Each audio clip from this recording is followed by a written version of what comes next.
At a party celebrating themselves as my caregivers, my daughter smugly announced, "We're done taking care of you." In that exact instant, my phone lit up with a text from my lawyer. Approve their $14,000 monthly support. Before continuing, write where you are from or what time it is. "We're done taking care of you," my daughter Chloe said. Her voice wasn't just firm, it was smug, filled with the triumphant relief of an employee clocking out after a long, difficult shift. Across the table, my son Derek just smirked, a small, cool, arrogant curve of his lips that was a silent, damning endorsement of his sister's cruelty. I sat frozen in my own dining room at a party they had thrown in my honor, a party to celebrate their own selfless sacrifice. The polite, complicit laughter of my cousins trickled into the air. They thought it was a joke. I stared at my two beautiful, successful, and utterly monstrous children. In that single, profoundly clarifying moment, something inside me finally broke. It wasn't a loud shatter. It was a quiet, clean, and final snap. The sound of a cord stretched to its absolute limit for years, finally giving way. And in that profound, terrible, and utterly silent moment, a new sound emerged. Shh. A soft electronic buzz from the table beside my plate. My phone. The screen lit up, a small bright beacon in the suddenly tense atmosphere. I looked down. It was a text message, a piece of perfect cosmic timing. It was from Mr. Wallace, my lawyer, the discreet and efficient manager of the Martin Family Trust. The text was simple, professional, and utterly devastatingly opportune. A message he sent me on the first of every month, a simple procedural check-in. It read, "Good morning, Dr. Martin. It is the first of the month. Should I release their $14,000 monthly support?" $14,000 monthly support. The words on the screen seemed to hum with a strange, powerful energy. The number, the reality of it, stood in such stark, brutal contrast to the fiction that had just been so smugly declared at my dinner table. "We're done taking care of you." The irony was so profound, it was almost beautiful. They had no idea that they were the dependents. I looked up from the glowing screen. I looked at Chloe's face, flushed with wine and self-satisfaction. I looked at Derek's smirk, his entire being a study in arrogant detachment. The decision was not a decision at all. It was a conclusion. A final balancing entry in a ledger that had been catastrophically out of balance for far too long. My thumb, which had been hovering over the screen, moved with a calm, deliberate purpose. I typed one word back. Denied. I pressed send. The small swoosh sound of the message leaving my phone was almost inaudible, but to me, it was the sound of a guillotine blade falling. The financial umbilical cord, which had been nourishing my two ungrateful adult children for a decade, had just been cut, and they had no idea. But before we continue, let me tell you my story. My name is Dr. Lena Martin. For 40 years, my world was the hushed, climate-controlled halls of museums. As an art historian and curator, my eye was trained to see the hidden value in things others overlooked. The true fortune, the one that would later become the source of so much contention, I built myself. My eye for beauty and my shrewd investments created a fortune that far surpassed what my beloved Samuel and I had ever dreamed of. My children, Chloe and Derek, were the center of my universe. I wanted to give them something I never had, freedom from financial worry. So I established the trust, managed by Mr. Wallace. Upon their 25th birthdays, each would receive a generous monthly stipend. The amount was substantial, $7,000 each, for a total of $14,000 a month. It was, I believed, the greatest gift a mother could give. The money was meant to be a launch pad, not a permanent subsidy. I was giving them wings, and I waited to watch them fly. For a time, it seemed they were soaring. Chloe, at 36, was a lifestyle brand consultant. Her Instagram was a flawless tapestry of a life lived beautifully. One week, she was at a sun-drenched infinity pool at a tropical resort, posting inspirational quotes about manifesting your best life. The next, she was in a minimalist all-white kitchen, arranging organic produce. Her followers saw a self-made woman. They didn't see the truth. They didn't see that the ticket to that resort, the lease on that apartment, and the very organic produce on her marble countertop were all funded by the quiet monthly deposits from a trust set up by a mother she rarely mentioned. Derek, at 34, was the artistic counterpoint, an independent documentary filmmaker. He lived in a trendy industrial loft in the city's arts district, a space with exposed brick and a collection of vintage film cameras that were more decorative than functional. He was, as he always told me, perpetually in pre-production. He attended film festivals, he networked, he talked a brilliant game, but in 10 years, he had yet to produce a single finished film. The trust fund allowed him to live the life of an artist without the inconvenient necessity of actually creating any art. They had taken the freedom I had given them and used it not to build lives of substance, but to construct elaborate, beautiful facades. They were living inside their own marketing campaigns. They weren't just living a lie. They were about to discover I was the one who had just turned off the lights. The first time I heard the lie, it was a shock. I was in the kitchen preparing lunch. Chloe, 36, had deigned to check in on Mom on her way to a yoga class. She was in the living room, her voice a low, confidential murmur on her phone. "I know, it's exhausting," she was saying to a friend. "I have to go see my mother. It's like a whole day, every time. The emotional labor is just draining. But what can you do? She's all alone. She needs me." I stood frozen, a knife hovering over a tomato. Emotional labor. She needs me. The words were so utterly divorced from our reality. I was a perfectly healthy, independent, and busy 65-year-old woman. Her visits were not a duty. They were a gift she bestowed with increasing rarity. Then I realized the terrible truth. The narrative had been rewritten in her mind. She was not the recipient of my lifelong generosity. She was the caregiver. She was the beautiful, burdened daughter, taking care of her aging, needy mother. The monthly stipend, the $7,000 that landed in her account like clockwork, was no longer a gift. It had been reframed. It was a payment. It was a salary for the job of being my daughter. Once I saw it everywhere. Derek would call, his voice full of a weary, artistic sigh. "Just wanted to see how you were, Mom." "I'm fine, Derek. How is the new project?" "Oh, he'd sigh. "It's been a crazy week trying to get this new project funded, but I always make time for you." The implication was clear. His call was a sacrifice.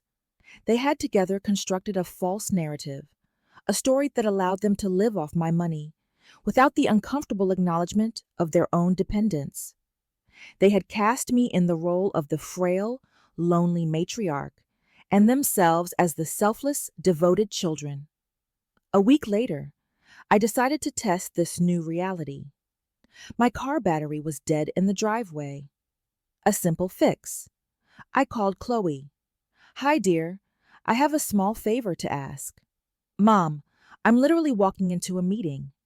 I could hear the click-clack of her heels on pavement. "My car battery is dead. I just need a jump. Could you swing by? It would only take 10 minutes. A long put-upon sigh. "Mom, I'm in a synergy meeting all afternoon. I can't.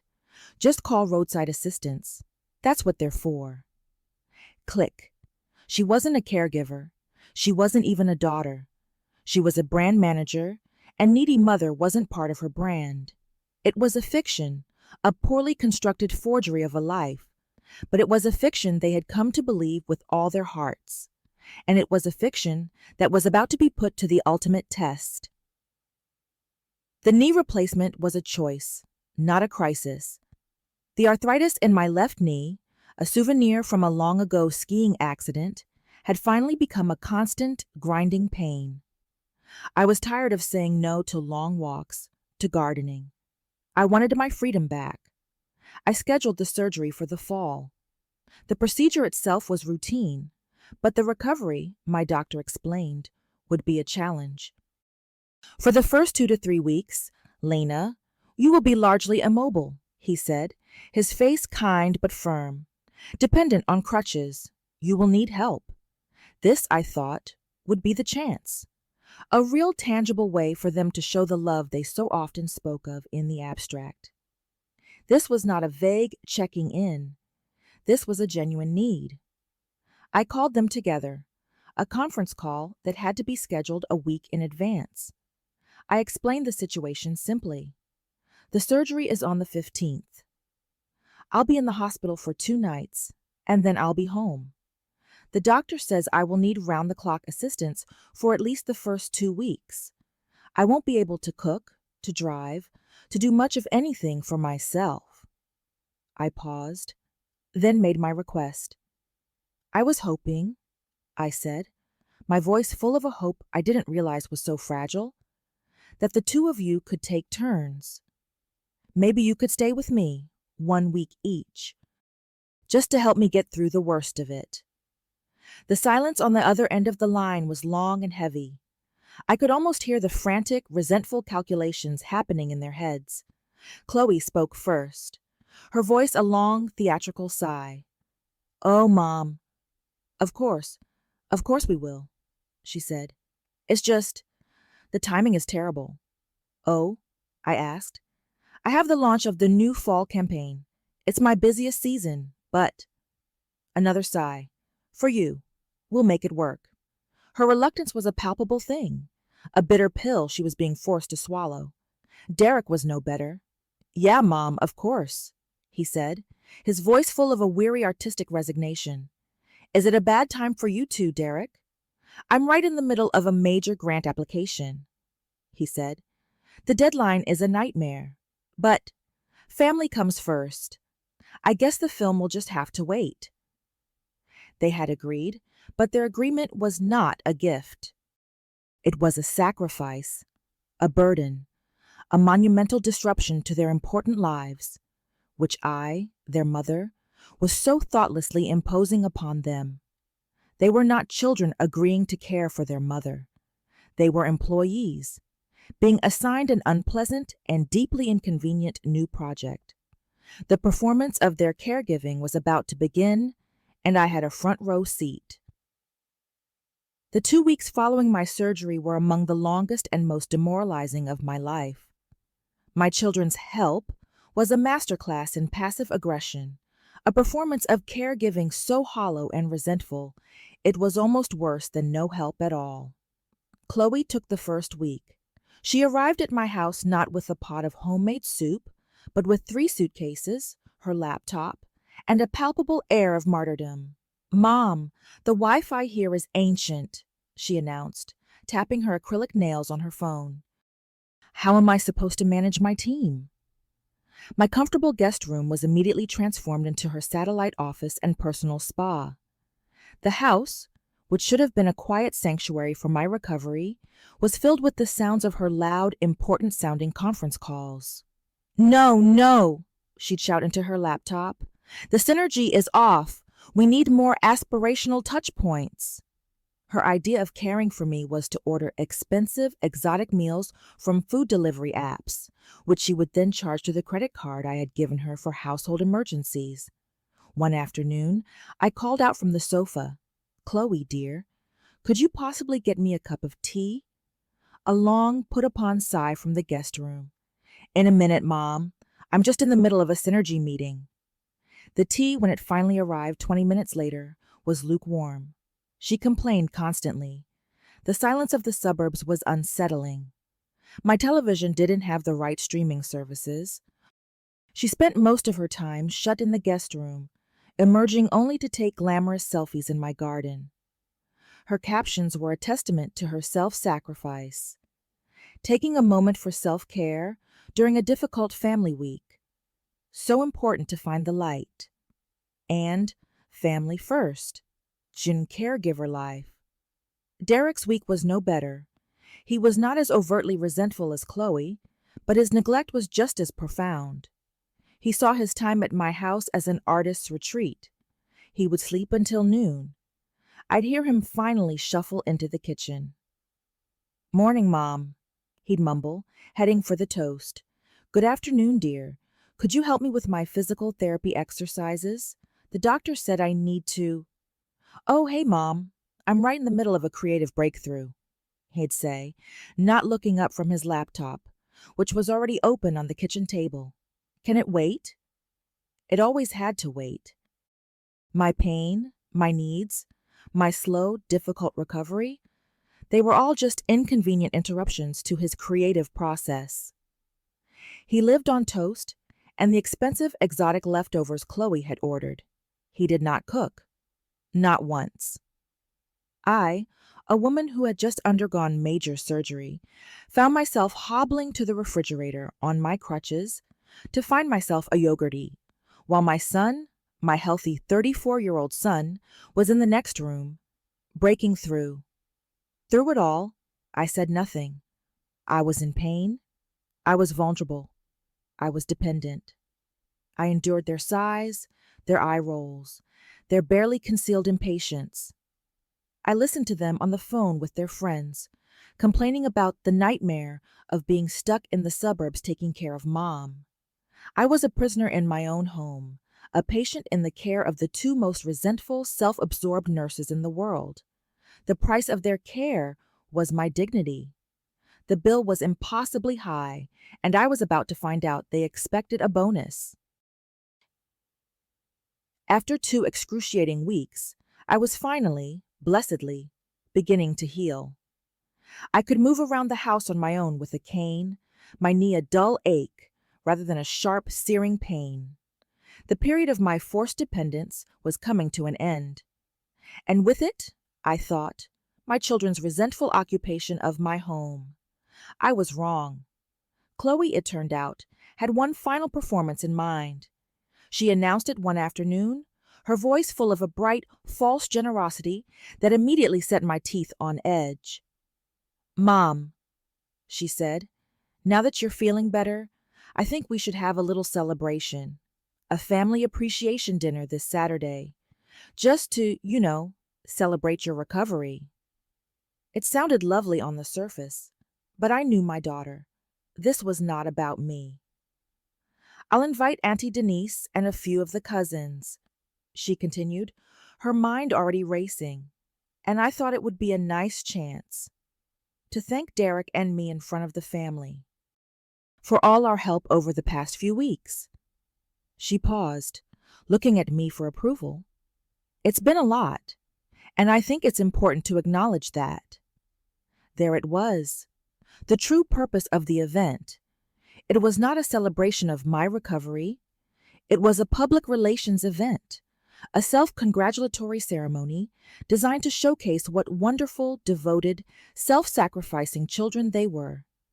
They were throwing themselves a party in my house, and I was expected to be the guest of honor at my own public thank you. "That's a lovely idea, dear," I said, my voice carefully neutral. The days leading up to the dinner were a frenzy. "We can't just have one of your casseroles, Mom," Chloe said, wrinkling her nose at my suggestion. "This is a special occasion. I'll have that lovely little Italian place downtown, Cater, do the food. It's expensive, but it's worth it for a celebration."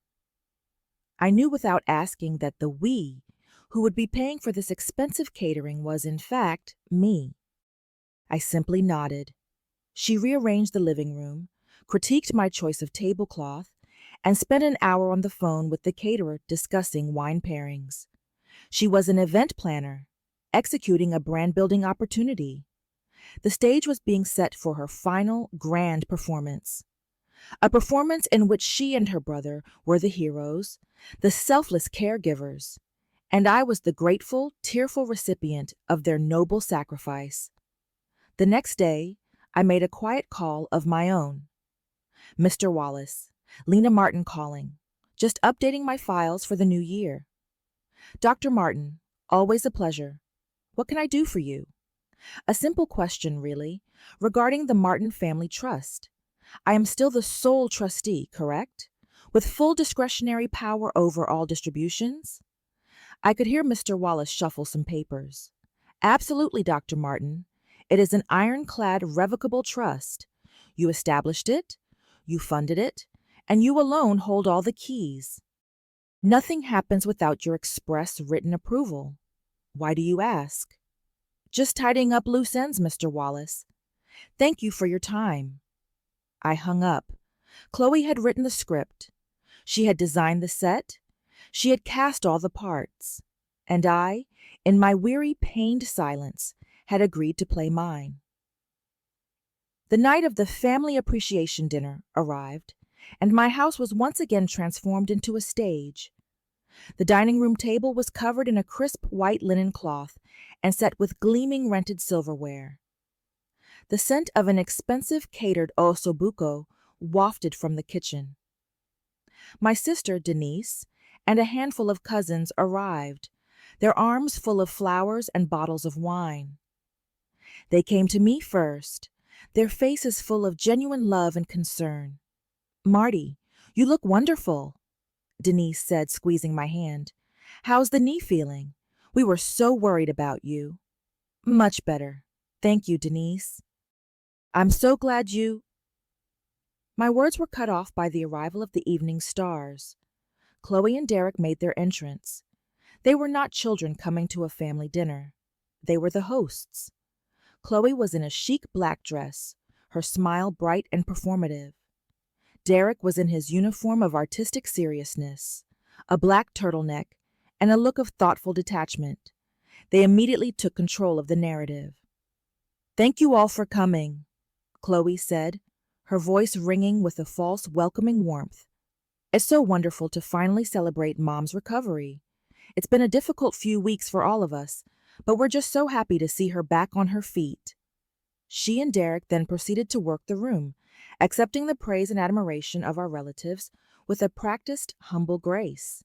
"You two have just been saints," one of my cousins gushed to Chloe, her eyes shining with misguided admiration.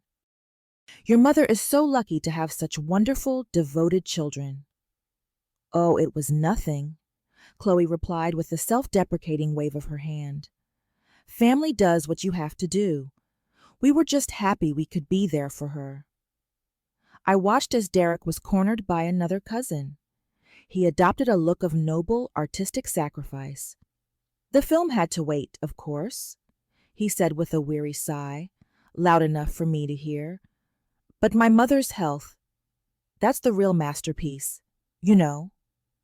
I sat in my armchair in the corner, a quiet, smiling observer at my own party. I listened to them spin their beautiful, intricate web of lies. They were so good at it. They were so convincing. They weren't just lying to our family. They were lying to themselves. They had so completely and thoroughly rewritten the story of the past 2 weeks that they had actually come to believe it. They were not the resentful, neglectful children who had treated their recovering mother as an inconvenience. They were the heroes of the story, the selfless caregivers who had put their own brilliant lives on hold to rush to their mother's side. The performance was breathtaking in its audacity, and as I sat there, watching them soak in the undeserved praise, the cold, hard knot of resentment in my chest, the one that had been forming for years, finally solidified into something new, something cold, hard, and as sharp as a diamond. It was no longer resentment, it was resolve. The main course was over, but the just desserts were about to be served. We moved to the dining room. The expensive wine was poured. Chloe sat at the head of the table, in the chair that had always been my husband's. She was the mistress of ceremonies, the director of this final, triumphant scene. After the main course was finished, during a lull in the conversation, she stood up, her wine glass in her hand. Her face was flushed with wine and success. This was her moment.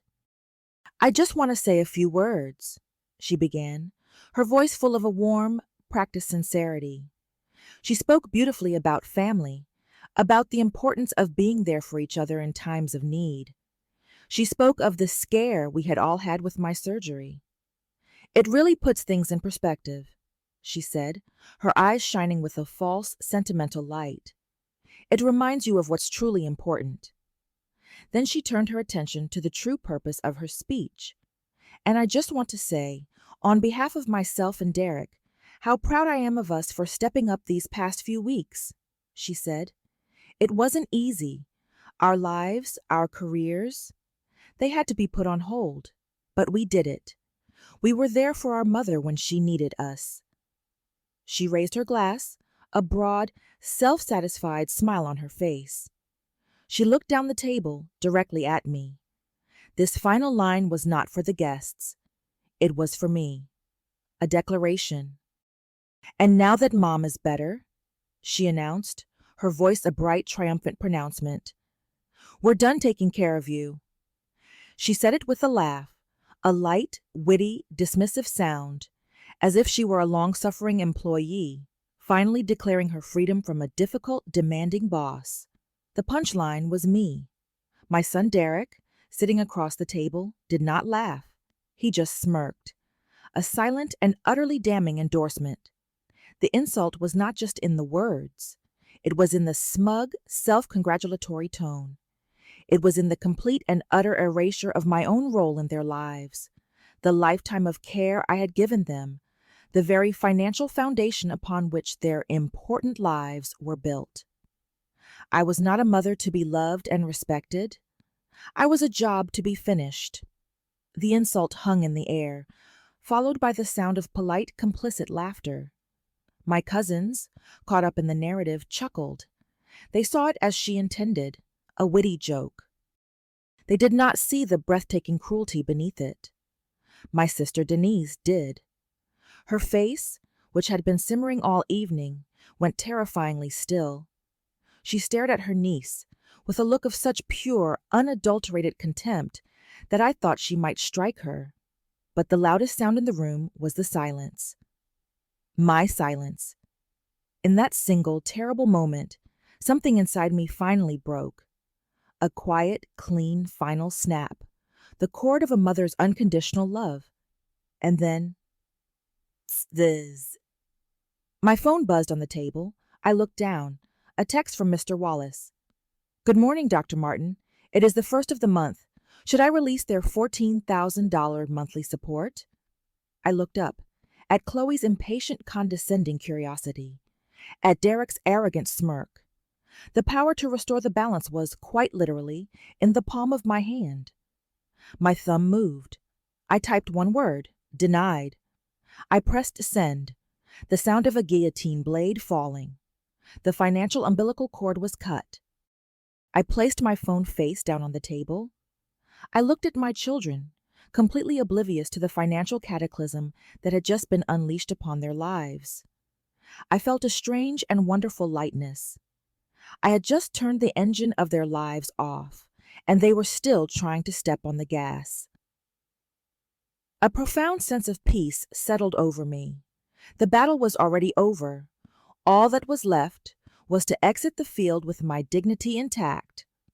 I slowly, and with a grace I was determined to project, folded my linen napkin and placed it on the table. Then I stood up.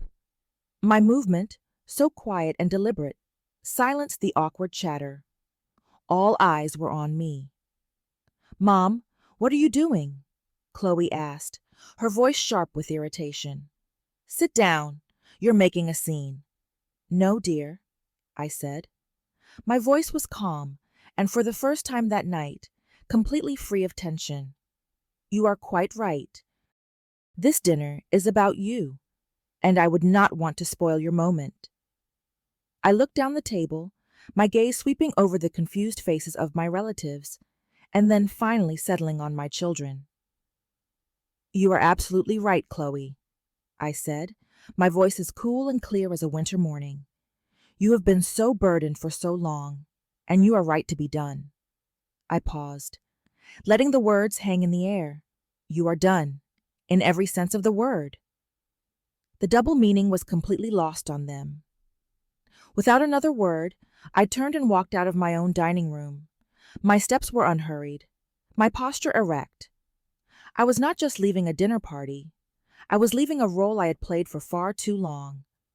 I retreated to the quiet sanctuary of my study and closed the door. I could hear the faint, muffled sounds of the party continuing. They would be talking about me, of course, about my bizarre, ungrateful behavior. Let them talk. Their entire carefully constructed world was now operating on a 30-day timer. I felt no guilt, only a vast, peaceful sense of release. The new reality began to dawn the next day, not with a bang, but with the quiet, humiliating beep of a declined credit card. Chloe, in a characteristic act of retail therapy, was at her favorite designer boutique. She had earned a reward for her weeks of hardship. At the checkout counter, she presented her high-limit piece of platinum with a casual flourish. The clerk swiped it. Beep. A small, discreet, unmistakable sound of denial. The clerk swiped it again. Beep. I'm so sorry, Miss Martin, the clerk murmured. There seems to be a problem with the card. That's impossible, Chloe snapped. Try it again. It's a corporate card. A lie, of course. It was a card linked to the Martin Family Trust. I'm afraid it's been declined, ma'am, the clerk whispered. A hot, ugly flush crept up Chloe's neck. She fumbled for her debit card. Fine, she hissed. She inserted the card. The machine whirred. A new message appeared. Insufficient funds. Humiliated, her face burning, she had to abandon her pile of expensive clothes and flee the store. The expected $7,000 deposit had not arrived. At the same time, Derek was facing his own reckoning. He was in his trendy industrial loft when his landlord, an impatient man, knocked on his door. Mr. Martin? The landlord said, holding a piece of paper. We have a problem. Your rent check bounced. Bounced? Derek stared. That's not possible. There must be a mistake with your bank. There's no mistake with my bank, son, the landlord growled, waving the check with its angry red stamp. The mistake is with yours. It says here, account closed. Account closed? Derek repeated. He pulled out his phone, his hands suddenly trembling, and logged into his banking app. He stared at the screen. His checking account, which should have held his fresh $7,000, now showed a single, stark, terrifying number, $47,332. He flew into a full-blown panic.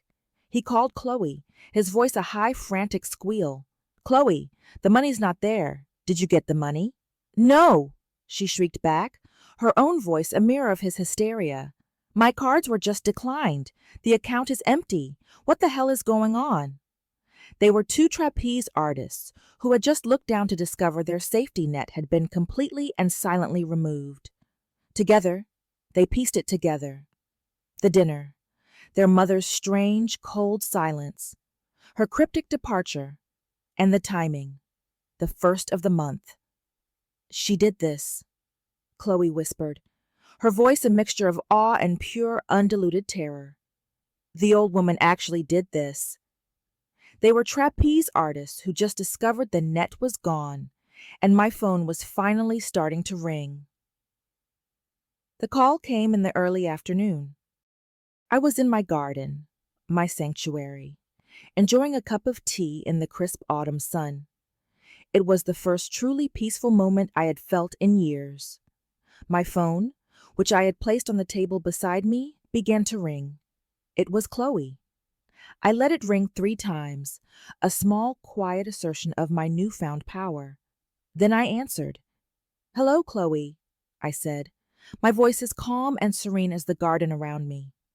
Mom, what did you do? It was not the smooth, controlled purr of the lifestyle consultant.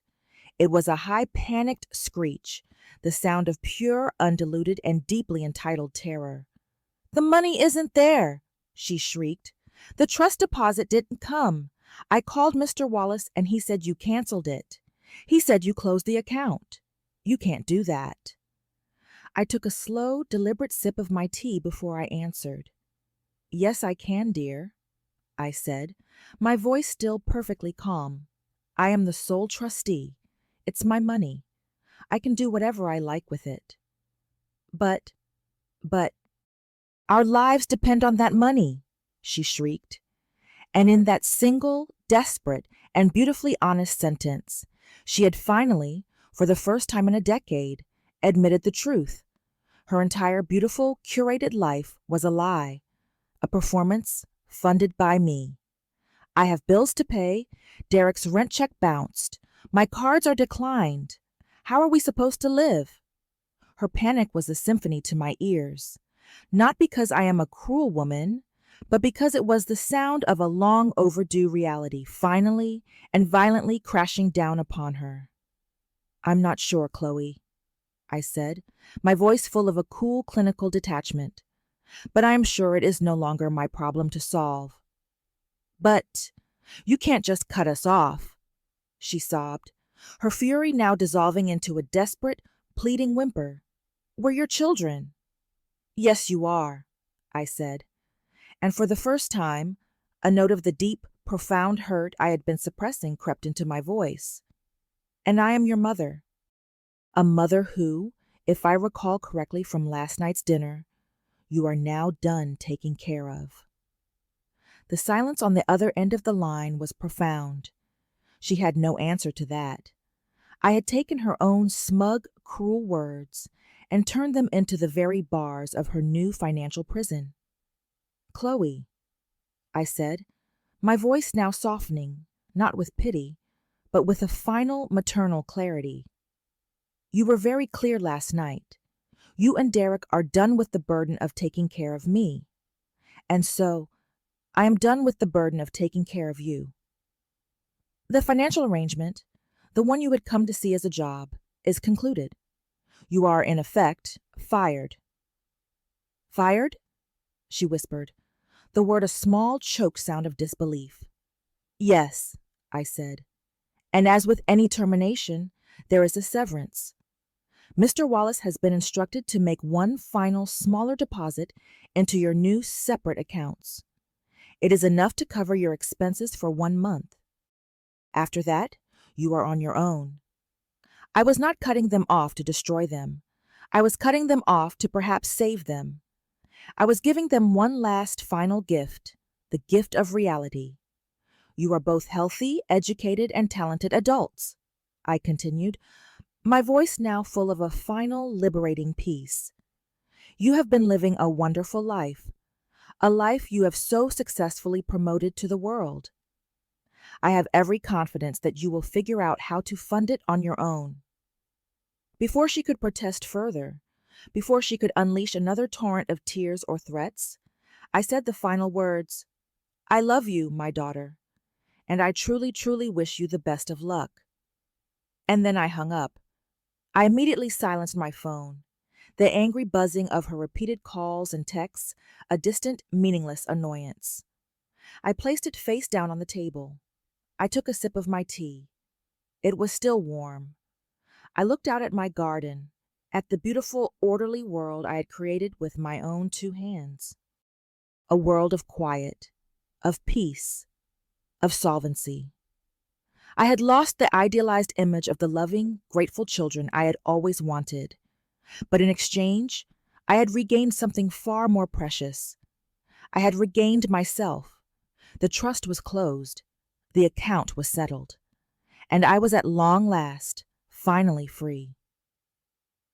If this story resonated with you, leave a like and consider subscribing. You can also drop any comment below, even just one word. Maybe tell me where you're watching from, or what time it is right now. Sometimes one word is enough to say you are here,